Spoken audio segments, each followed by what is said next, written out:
ఆకాశమందు సింహాసనాసీనుడైన దేవాది దేవునికి నా హృదయపూర్వక వందనములు, స్తుతులు, స్తోత్రములు సమర్పించుకుంటున్నాను. అందరికీ శుభోదయం. ఇది నా మహోన్నతుడైన దేవాది దేవుడు నీ కొరకు సిద్ధపరిచిన వాక్కు. శాశ్వతుడైన దేవుడు నీకు నివాస స్థలము, నిత్యముగా నుండు బాహువులు నీ క్రింద నుండును. ఆయన నీ ఎదుట నుండి శత్రువును వెళ్ళగొట్టి నశింపజేయుమనను.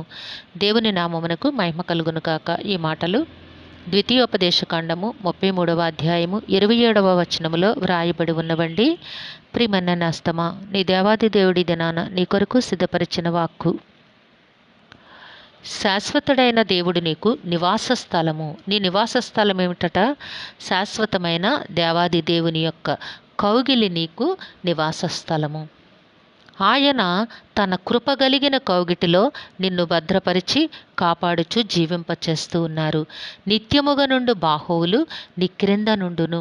అనగా ఆయన తన చేతులలో నిన్ను ఎత్తి పట్టుకొని జీవింపచేస్తూ ఉన్నారు.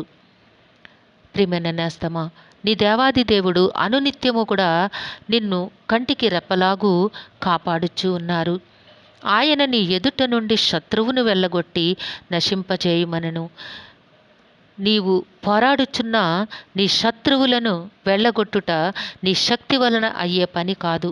కానీ నీ దేవాది దేవుడే నీ శత్రువులను నీ ఎదుట నుండి వెళ్ళగొట్టి నీకు ఒక ఉన్నతమైన స్థానమును, ఉన్నతమైన ఆనందమును, ఉన్నతమైన సమాధానమును, నెమ్మదిని అనుగ్రహిస్తాను అని నీకు వాగ్దానము చేస్తూ ఉన్నారు.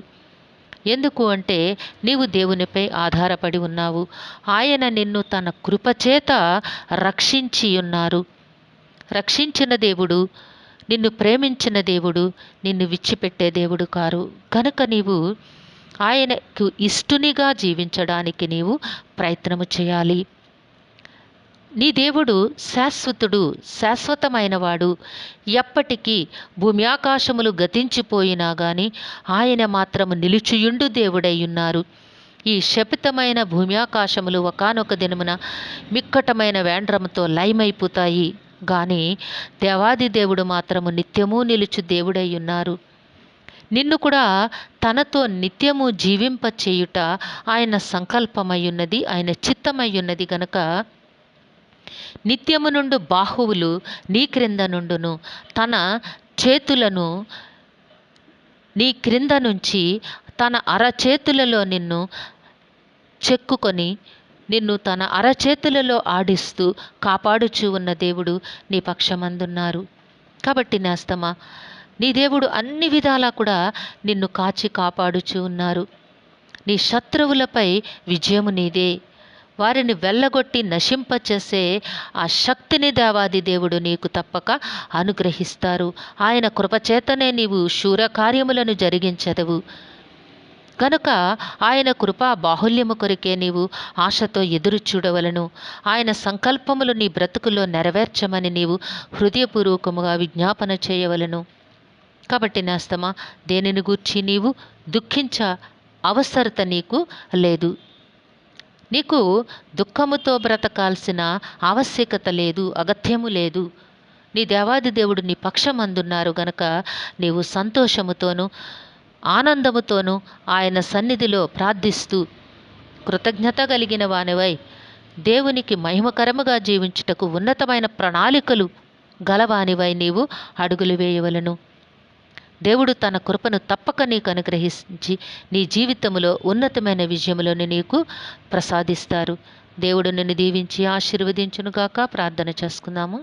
సింహాసనాసీనుడైన దేవ, మీ ఘనమైన నామమును కొందరములు తండ్రి, మీ బిడ్డకు మీరు ఇచ్చిన వాక్కును బట్టి స్తుతులు సమర్పించుకుంటున్నాము. రక్షక, ఏ బిడ్డకైతే వాక్కును వినిపించినారో నాయన, ఆ బిడ్డ జీవితంలో నాయన మీ మెండైన ఆశీర్వాదములను అనుగ్రహించండి తండ్రి.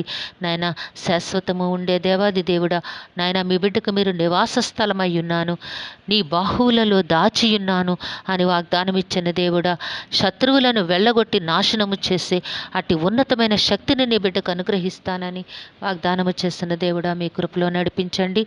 ఆ కుటుంబాన్ని నాయన మీ నామ మహిమ కొరకు నాయన ముద్రించి జీవింపచేయమని వేడుకొంచున్నాము. ఈ దినము పుట్టినరోజు, వివాహ దిన మహోత్సవములు జరుపుకొంచున్న మా ప్రియులందరికీ నాయన మీ ఆశీస్సులు, దీర్ఘాయుష్ను అనుగ్రహించి మీ కృపలో నడిపించమని మా ప్రియులందరినీ మీ దివ్య హస్తములకు అప్పగించుకుంటూ ఈ ప్రార్థన మా రక్షకుడును మీ ప్రియకుమారుడైన యేసుక్రీస్తు వారి అతి శ్రేష్టమైన నామమున అడిగి వేడుకొనుచున్నాము తండ్రి. ఆమెన్. సర్వకృపానిధియగు దేవుడు మీ కుటుంబ జీవితంలో ఉన్నతమైన ఆశీర్వాదములను అనుగ్రహించి మిమ్మును ఆయన నామ మహిమ కొరకు జీవింపచేయునుగాక. Amen, amen, amen.